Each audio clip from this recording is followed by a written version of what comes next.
The last stable glaciers on Earth are starting to collapse. Even glaciers that once resisted climate change are now cracking. Across the Pamir and Tian Shan mountains, ice that held steady for decades is vanishing at unprecedented speed.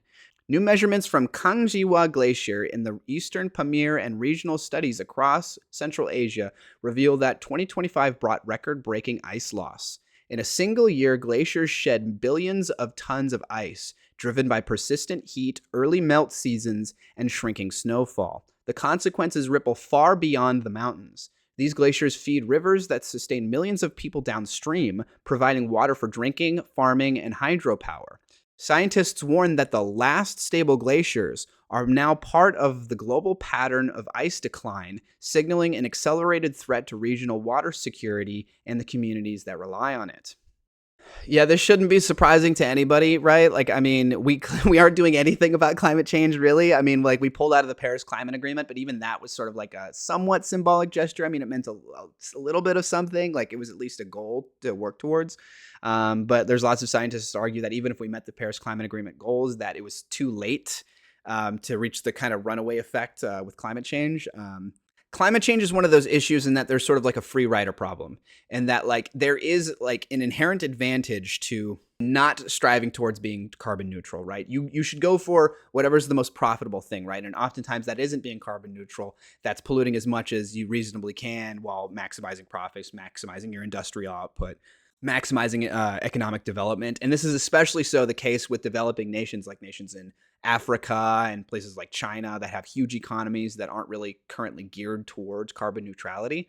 And so, like, for every country that goes out and says they're going to be carbon neutral, let's say the US does it, let's say the UK does it, let's say Germany does it, let's say Japan does it, right? There's going to be a China, there's going to be an Ethiopia, there's going to be a Brazil that's like not doing that, and that they, this is an issue that if you really wanted to solve on a global scale, you need some sort of globalist. All the globalists, they're gonna eat lizard people, they're gonna eat your farts. You need some sort of like globalist, global type government to come in and impose these rules on everybody, right? And the UN is not that body. The UN has practically no powers, no significant power, and they need all of the like six major UN security member powers. I'll list them on screen right now to really vote on anything significant to get it passed. And one of them is always going to like veto this sort of thing. And so like you would need some sort of new world government type thing to actually come in and impose these rules on all these countries and help facilitate the transition into carbon neutrality. Otherwise, it will just not be possible. There's nothing that we will be able to do about all of this, and that climate change issue will never be solved.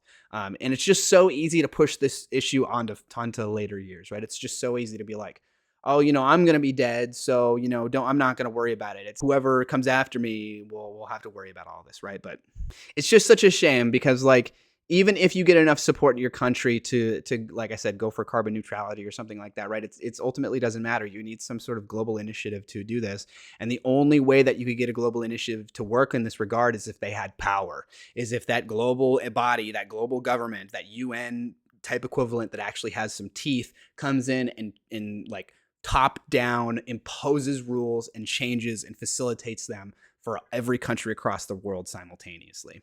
And that's just impossible, right? That's impossible without like some country emerging and like literally like taking over the world basically, or taking over a huge part of the world and then establishing like a one world type government or something, right? Like there's just really no way that that's going to happen. I could maybe see like some sort of giga world war causing that kind of thing, right? But that would involve the deaths of hundreds of millions of people, I would imagine, and not desirable. And so, yeah, this is an issue that just I see no reasonable way it gets solved, and I can only see negative outcomes for the future, and I can only see it getting worse and worse, unfortunately. The clearest warning comes from Kangxiwa Glacier, a 3-kilometer long river of ice in the eastern Pamir of China's Xinjiang Uyghur Autonomous Region. The glacier sits high in the mountains, rising to 5,350 meters above sea level, and scientists have measured its mass directly since 2011. Before 2022, Kangxiwa lost ice at a fairly modest rate, and some years of slight growth. Then the losses accelerated. In 2025, the glacier lost the equivalent of 1.5 meters of water spread across its entire surface. about 4.1 times its average annual loss from 2011 to 2024.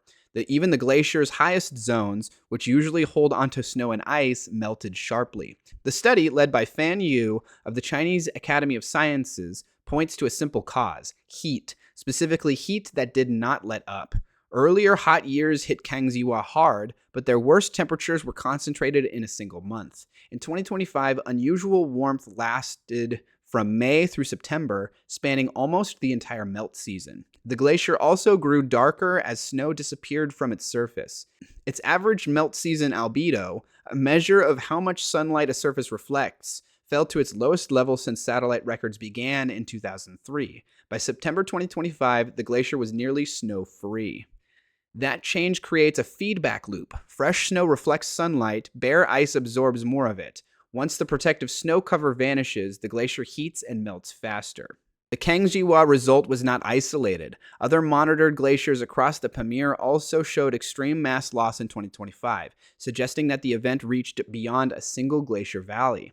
A second study, led by Lander van Tricht of the Weert University in Brussels and ETH Zurich, widens the lens. Using field observations from 16 glaciers across the Tian Shan and Pamir, combined with regional modeling, that team estimated that Central Asian glaciers lost 30 plus cubic kilometers of ice in 2025, about 2% of their remaining glacier mass. The regional study found that 64% of glaciers larger than 1 square kilometer had their most negative mass balance year in the study period. The strongest losses occurred in the western Tian Shan and western Pamir, where some glaciers lost 2 to 4% of their total volume in a single year. That may not sound like a lot, right? 2 to 4% may not sound like a lot, but I imagine it's like economics, right? Where a 2 to 4% growth for a major like world power economy is absolutely massive. You're talking in the scale of hundreds of billions, if not trillions. And so I imagine for these glaciers, which are some of the largest in the world, which are bigger than you or I can like even really reasonably conceptualize, 2 to 4% in a single year is absolutely bonkers. If glaciers in Central Asia collapse, millions of people are in big trouble. These glaciers help feed rivers that sustain agriculture, hydropower, ecosystems, and drinking water across dry lowlands. They're essentially a water tower for the region, storing snow and ice in winter and releasing meltwater during hot, dry months when demand rises. But that role can also create a dangerous illusion. As glaciers shrink, meltwater may rise for a time, but once enough ice disappears, runoff declines. The same process that can briefly swell rivers can leave future summers with less reliable water. The regional study found that 2025 combined several damaging ingredients: warm spring and summer temperatures, an early melt season, fewer snowfall days, and early exposure of darker ice. In many places, total snowfall was not dramatically low, but snow fell less often during the months when fresh snow would usually shield the ice.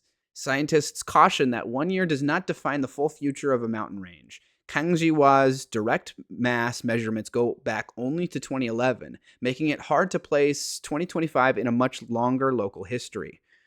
Sean Eves of Victoria University of Wellington told New Science that the results fit expectations under human-driven warming, but that it is also too early to say the current level of melt is locked in.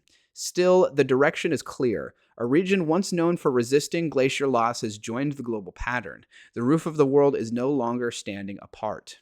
So yeah, it's just so unfortunate that there's really nothing that we could do about this. I just don't see any serious way to deal with this on a global scale, like short of like a one world government, globalism, or the frogs are gonna turn the frogs again. Sort of like a UN type figure with actual teeth, who has the ability to impose rules on countries unilaterally and has the like resources to come in and help facilitate those changes across the world almost simultaneously. Fixing climate changes is just not going to happen. And it's going to reach a true runaway point, right? It's going to reach a point where, 10, 20 years from now, when these glaciers are melted to a point that it's becoming a serious problem, when the permafrost is beginning to completely decay in like places like Russia, and all that methane gas is going to be released. And then the global warming cycle is going to kick into overdrive. It's going to hit exponential levels because of all that methane that's released, which is like a super greenhouse gas. And so it's just unfortunate. And we're only going to be seeing more and more articles just like this one, pointing out specific instances where, the climate change is kind of reaching a runaway state, and that all we can do is just sit back and watch in horror. The real like super negative impact of all of this is going to be biodiversity. Since, the industrialization of human society, like, 100, 200, 300, 400, 500,000 years ago, since, in that time period, we've seen a number of species go completely extinct. And so I just worry that we'll see the exact same thing in that 100, 200, 300, 400 years from now, that the world is going to be a much more dull place, that there's going to be a far less biodiversity, and people aren't going to be able to enjoy nature quite as much as they were before. And also, it could be just too hot, and there's going to be more instances of, like, air quality being so bad that you need to stay inside, or the ozone layer maybe being depleted to the point that, like, staying outside and playing in the sun for too long isn't reasonable, isn't really doable, even with sunscreen anymore. And so it's a depressing future to think about.